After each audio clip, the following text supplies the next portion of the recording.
ఇక Telangana deputy CM Bhatti Vikramarka మీడియాతో మాట్లాడుతున్నారు. ఇప్పుడు లైవ్ చూద్దాం.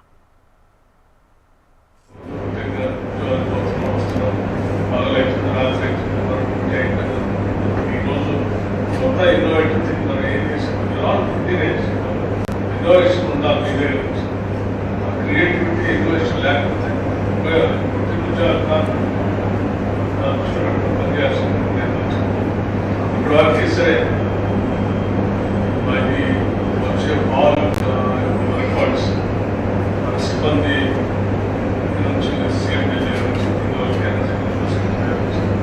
అందరూ కూడా చాలా సిస్టమేటిక్గా పనిచేసుకుంటూ వచ్చారు కాబట్టి ఈ మరణ పీరియడ్లో ఎక్కడ ఇంత పీక్ డిమాండ్ వచ్చినా కానీ ఎక్కడ బ్రేక్ డౌన్ కాకుండా ఇంటరప్షన్ లేకుండా లేదా పవర్ కట్స్ లేకుండా స్మూత్ పవర్ సప్లై చేయగలిగాము క్వాలిటీ కోసం. So I really appreciate the entire department. At the same time we all have to update also. భవిష్యత్తులో పెరిగే డిమాండ్ దృష్టిలో పెట్టుకుని పనిచేయవలసిన ప్రమాదం కాబట్టి మీరు ఆలోచించాలి. చేసిన దాన్ని కూడా నేను అభినందిస్తాను. గతంలో కొంత డిమాండ్ పెరిగితే ఒకటి పవర్ సప్లై చేసినా చేయగలిగినా కానీ ఆ ట్రాన్స్మిషన్కి అప్డేట్ చేసుకోకపోతే అది ఎక్కడో దగ్గర వెళ్ళిపోవడం లేకపోతే కాకపోవడం జరుగుతుంది.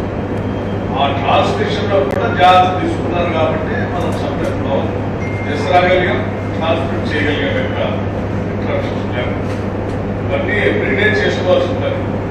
ఎవ్రీడే నిమిషానికి కూడా పవర్ మీదనే ఆధారపడి ఉంటున్నాం. ఒక నిమిషం పవర్ ఆగిపోతే కూడా అన్ని ప్రొడక్షన్ ఆగిపోతుంది. ప్రొడక్షన్ ఆగిపోతే జీడిపి ఆగిపోతుంది. జీడిపి పడిపోతే రాష్ట్ర ఆర్థిక పరిస్థితి ప్రమాదం. Everything link with power. కాబట్టి మనం లైఫ్ లైన్ లాంటి వాళ్ళు ఈ రాష్ట్ర జీడిపి. ఈ లైఫ్ లైన్ అనేది చాలా స్పీడ్గా స్ట్రైట్గా అప్డేట్ అవుతూ పోవాల్సింది.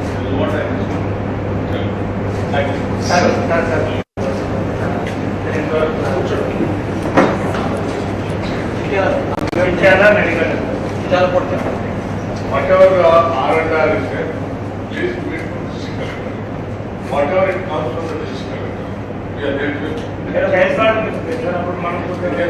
ఏది ఉంటే అది R&R ప్యాకేజ్ ఇంప్లిమెంట్ చేయాల్సింది, రికమెండ్ చేయాల్సింది డిస్ట్రిక్ట్ కలెక్టర్. మీరు వారికి ఇవ్వండి.